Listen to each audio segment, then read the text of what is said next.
Yo, what is going on, my people? 2099 back here with another video, and in today's video, I'm going to be previewing the Iran and Wales game that's going to be happening on Friday, the second game for the Iranian national team. If you guys are new, please make sure to smash that subscribe button. I'm very close to 3,000 subscribers. Like the video, of course. Follow my socials. All the links on my Twitter, TikTok, Discord, etc. will be down in the description for you guys to go ahead and follow. All right, let's get started. There's a lot to talk about building up to this game. Iran versus England. The game finished 6-2. I don't think anyone in the whole planet was expecting such a result. It was a very disappointing game for the Iranian national team, a very good one if you're English. Hats off to the English. That was a brilliant performance, a well-deserved result. We're going to be talking a little bit about the game because I feel like it's very important leading up to this game against Wales. But to start off, we have to be honest with ourselves. Carlos Queiroz has had it completely wrong. There is no way he came up with that lineup and expected us to have a result against England. From the get-go, I already knew there was kind of something wrong with the lineup. We're all just used to trusting Carlos Queiroz so much that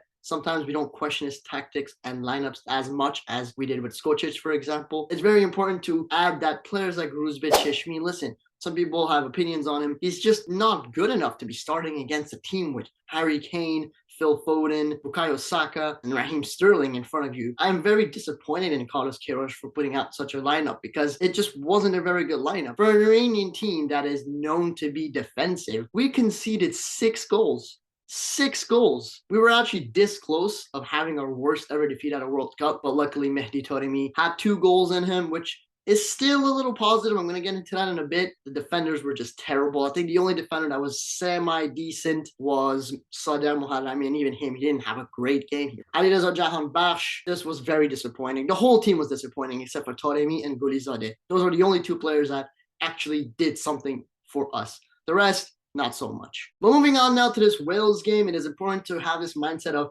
now the US drew 1-1 to Wales. So that is the best result that could have happened for the Iranian national team because now it is really up to anyone to grab second place on Friday. If Iran manages to beat Wales, we're going to go second. If England beats the US, obviously. It's not as easy as it sounds because the way I saw this Iranian national team play against England, I did not recognize that team at all. This was not the team that played and win against Uruguay and tied versus Senegal. That was not the same team at all. The team wasn't all in all there. So it really begs the question of, okay, 6-2 against England and Wales, a team that might upset people by saying this, weren't necessarily the best against the US. Are they going to have it in them to still beat Iran? Now, obviously, I'm not expecting this game to have many goals. Okay, I know I said that with the England game and it was raining goals, 6-2, but against Wales, when I saw that US game, they just seemed very, very stressed on the ball. They were very slow. Yeah, they really woke up in the second half, not particularly in the first half where the US was particularly dominating and actually ended up getting a really good goal, I must add to that.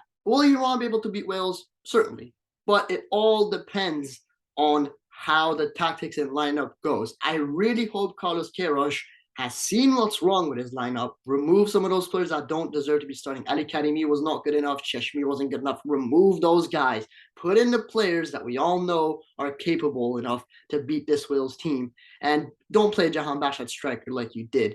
Please, if you can, put in Osman Taremi. Osman, which, by the way, when he came on as a sub, almost scored a goal. It was a brilliant save by Jordan Pickford. It's actually important to note that Carlos Queiroz's lineup got exposed the more substitutions that came in because, you know, as soon as Izzat Torahi came in, Mehdi Torabi came in, Osman, we just looked a lot better. That second half was genuinely an okay half for the Iranian national team. We were actually starting to play, starting to find that little spark, and we managed to score 2 goals. Also, another thing that is important to add is I'm not sure if Alireza Van is going to be selected after that horrific injury or concussion, whatever happened with Majid Hosseini. So my best wishes go to him. Hossein Hosseini, listen, I know he's had a fantastic game against Senegal, but it was not it.